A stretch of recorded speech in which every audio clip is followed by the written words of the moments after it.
Je m'appelle Samuel Janson. Je suis agent de développement pour la filière microbrassicole du Québec. La filière microbrassicole du Québec fait partie de l'Association des microbrasseries du Québec, la MBQ.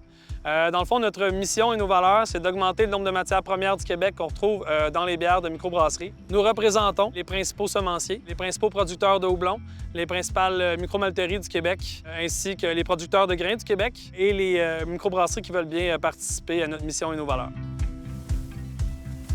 Je m'appelle Alexandre Perrault, copropriétaire de la ferme du Tarieux, ferme brassicole. La ferme du Tarieux, c'est une microbrasserie agricole, donc on cultive nos matières de base pour faire la bière, qui sont l'orge et le houblon en partie. L'orge brassicole, en fait, c'est la céréale qu'on utilise pour transformer en malt dans le processus là, de brassage de bière. Donc le malt, lui, on va aller extraire les sucres pour pouvoir fermenter par la suite. Donc l'orge brassicole, c'est vraiment la céréale crue avant d'être un malt.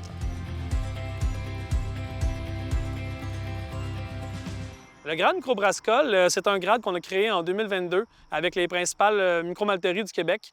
Notre objectif, c'était de donner un bonus au niveau monétaire aux producteurs qui sont capables d'atteindre certains standards que vous pouvez retrouver dans notre trousse. Pour le grade microbrassicole, c'est une prime qu'on veut rajouter par-dessus le grade brassicole si leur grain peut se classer en grosseur.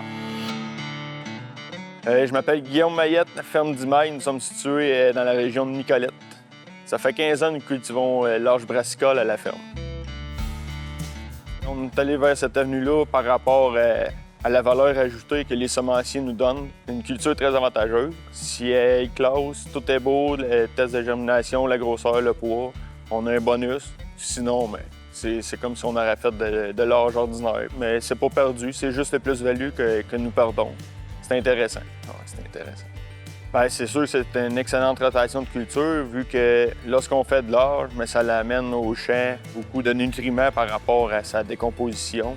C'est une belle culture. La récolte est quand même tôt à l'année, donc ça permet de soit par la suite en faire une autre culture ou une culture de couverture là, qui peut être bénéfique pour les sols. Pourquoi j'ai choisi de cultiver mon orge? En fait, c'est venu naturellement parce que c'est une manière pour moi de reprendre la ferme familiale. Donc, on se plaît à dire qu'on est une entreprise de 4e génération, même si on est une nouvelle entreprise. Donc, ça allait de soi de ne pas juste faire une microbrasserie, mais d'y aller dans l'agricole pour vraiment avoir notre terroir d'ici.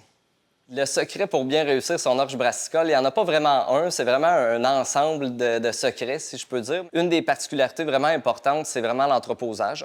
Donc, si on ne vend pas tout de suite la récolte, l'entreposage est important de bien ventiler au moment de la récolte, mais aussi de ne pas oublier après, au niveau de l'entreposage, si c'est gardé en silo, de bien ventiler à tous les mois là, selon les températures.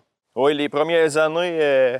Lors de la première semaine de battage, on arrêtait toujours la fan la nuit, puis on la repartait le lendemain. Puis les journées qui mouillaient, on faisait pas partir la fan. À ne pas faire. Ça a cuit. Pas une bonne idée. C'est des erreurs de débutants. La trousse d'aide à la culture de l'orge brassicole, c'est une trousse qu'on a créée pour aider les producteurs à augmenter la qualité de leur orge et donc qu'elle puisse mieux se classer à la fin de leur récolte. La trousse rassemble toutes les informations pertinentes sur la culture de l'orge brassicole de la terre jusqu'à l'entreposage. Le marché pour l'orge brassicole est présent au Québec. On a une demande grandissante des microbrasseries pour l'utilisation de nos maltes dans leurs bières. Ce qui fait en sorte que dans les prochaines années, nous allons avoir besoin d'orge brassicole dans les champs québécois. Il y a un énorme sentiment de fierté de savoir que nos grains sont utilisés dans nos bières. C'est vraiment d'autant plus gratifiant de pouvoir vraiment passer de la céréale qu'on a nous-mêmes semée puis de pouvoir la transformer jusqu'à la pinte qu'on sert aux clients. Ah, c'est sûr qu'on y pense toujours quand on boit une bière. C'est une très, très grande fierté pour nous de consommer nos produits.